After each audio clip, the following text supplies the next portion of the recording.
Muhammed Aman Anvar is a grade 12 student at Face World Leadership School, Calicut. Aman is originally from Kanur and spent nearly 15 years in Qatar and the UAE, shaping a global perspective from a young age.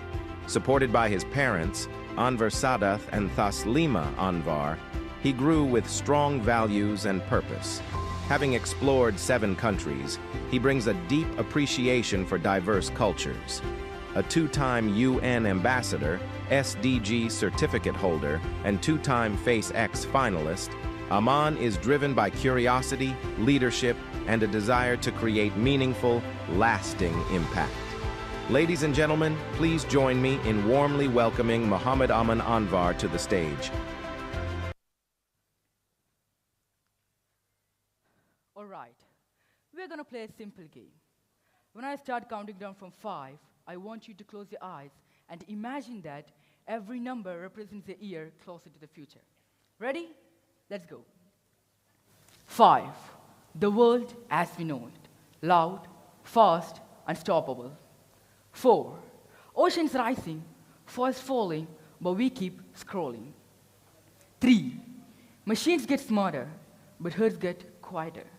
2, hope flickers, just a little, but it's still there. 1, and suddenly it's tomorrow. Now, open your eyes. Look around you. That tomorrow we just counted down to. It's not science fiction, it's our story. Someone once asked me, Aman, why do you care so much about tomorrow? It's not even here yet. And I laughed, because that's exactly why. And it means we still have a chance to make it better before it arrives. If tomorrow had a voice, what would it say to us today? Would it thank us for the trees we planted, or question us for the ones we cut down? Would it smile at the peace we built, or cry over the chaos we left behind? See, I'm not here to predict the future. I'm here to fight for it. Because tomorrow is in some distant place we just stumbled into.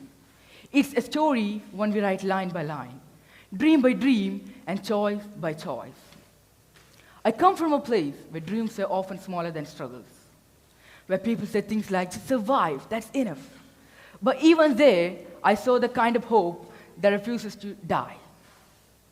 I once saw a kid sitting under a broken streetlight, sharing a book with his friend. No fancy classrooms, no laptops, just 2 kids and a dream. It reminded me of Malala Yousafzai, a girl who kept learning even when people tried to silence her voice. She taught the world something simple, that education isn't just a right, it's a rebellion. And that night I realized light doesn't always come from bulbs. Sometimes it comes from belief. Moments like that changed me. They made me realize that the future isn't built by governments or large corporates. It's built by people who care, by those who refuse to stay silent, by those who dare to speak. When I first stood on the FaceX stage, my hands were literally shaking. I still remember thinking, what if I forget my words? But then something inside me said, speak anyways, and I did.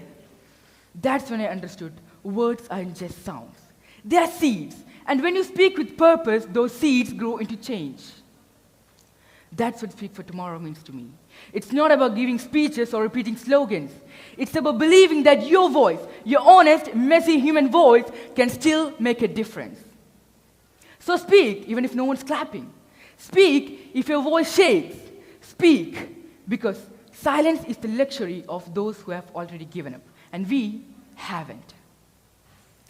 We the youth are not the audience of history. We are its authors. Our courage is the pen, our compassion the paper, and our choices the chapters yet to be written. Maybe we can't fix everything today. Maybe tomorrow we'll still have storms. But even then, we can start with something. A word, a voice, a spark. Because even a whisper, when it carries truth, can echo across the world. And when finally tomorrow speaks, I hope it says one thing about us. They didn't just speak for tomorrow, they became its voice. Thank you. Check.